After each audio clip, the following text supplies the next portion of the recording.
नमस्कार प्रिय छात्रों। अब कुंवर नारायण जी की दूसरी कविता बात सीधी थी लेकर प्रस्तुत हूँ।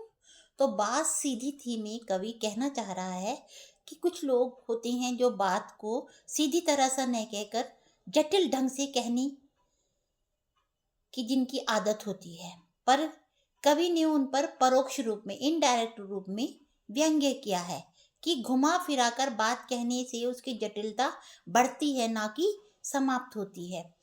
बात उलझ जाती है और उलझी बात को सुलझाना बहुत मुश्किल होता है। तो इसलिए हमें, जैसे अगर हम कठिन शब्दों का प्रयोग करेंगे, मुहावरेदार भाषा, पर्यायवाची शब्द और भी कठिन कठिन तत्सम शब्द ढूंढकर प्रयोग करेंगे तो बात जो है और जटिल यानी मुश्किल हो जाएगी, और जिसे बात कह रहे हैं वो हमारी बात नहीं समझ पाएगा और बात उलझ कर रह जाएगी, और उस उलझी बात को सुलझाने में हमारा बहुत समय व्यतीत हो जाएगा। इसे कहते हैं बात की चूड़ी मर जाना।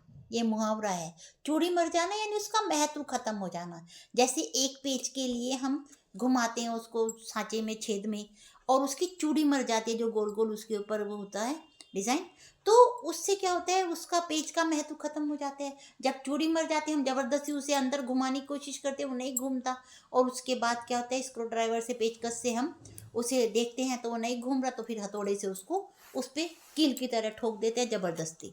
ऊपर ऊपर से हमें लगता है कसाव आ गया, लेकिन अंदर कुछ में कसाव नहीं आता, और कभी थोड़ी देर बाद ही वो उछल कर बाहर आ जाता है, और वो कसाव जो है, जो हम टाइट करना चाह रहे थे, वो चीज़ टाइट नहीं होती, कसती नहीं है।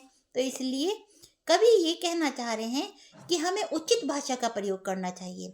कवि सरल भाषा का प्रयोग करने पर बल देते हैं बच्चों, कि अगर हम सरल भाषा का प्रयोग करेंगे और सामने वाले जिससे हम बात कर रहे हैं उसके स्तर को जानकर कि वो किस स्तर का है, किस लेवल का है, उसी लेवल पे जाके हमें अपनी बात कहनी चाहिए। हर बात के लिए एक शब्द होता है बच्चों, और उन्हीं शब्दों का हमें इस्तेमाल करना चाहिए ताकि सामने वाला हमारी बात को ध्यान से सुने और समझे। तो बच्चों, आप कविता पढ़ना जा रहे हैं। कुंवर नारायण जी कह रहे हैं कि बात सीधी थी पर एक बार भाषा के चक्कर में जरा टेढ़ी फंस गई। टेढ़ी फंसना भी मुहावरा है, मुश्किल आ जाना। तो बात तो सीधी थी लेकिन भाषा की विविधता के चक्कर में मुश्किल हो गई, जटिल हो गई। उसे पाने की कोशिश में, यानी बात लोग हमारी समझे, जो श्रोता गण है वो हमारी बात समझे, उस चक्कर में हमने भाषा को उल्टा पलटा, यानी उसमें व्याकरण के जितने प्रयोग थे, पर्यायवाची शब्द, मुहावरेदार, तत्सम शब्द, जितने भी हम प्रयोग करना चाहते थे हमने कर किए, तोड़ा मरोड़ा मर्जी से अपनी, जटिल उलझा दिया उस भाषा को, घुमाया फिराया कि बात या तो बने, यानी जो हम कह रहे हैं सामने वाले उस बात को समझे, या फिर भाषा से बाहर आ जाए। बिल्कुल, लेकिन इससे भाषा के साथ साथ बात और पेचीदा हो गई। पेचीदा यानी मुश्किल हो गई। हमने सारी मुश्किल को धैर्य से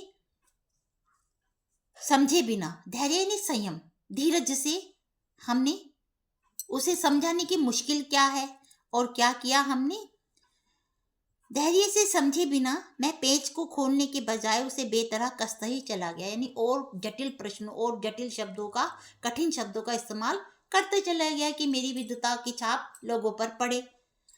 तो क्या हुआ, उसे बेतरह कसता चला जा रहा था, क्योंकि इस करतब पर मुझे साफ सुनाई दे रही थी तमाशबीनों की शाबाशी और वाह वाह। जो सुनने वाले थे वाह वाह कर रहे थे, शाबाशी दे रहे थे, तालियां बजा रहे थे, लेकिन उस झूठी वाहवाही के चक्कर में जो हम कहना चाह रहे थे वो बात तो उनकी समझ में नहीं आ रही थी, और हम सोच रहे थे लोग तो खुश हो रहे हैं, चलो हम और कठिन शब्द बोलते हैं, लेकिन इससे कोई लाभ नहीं हुआ।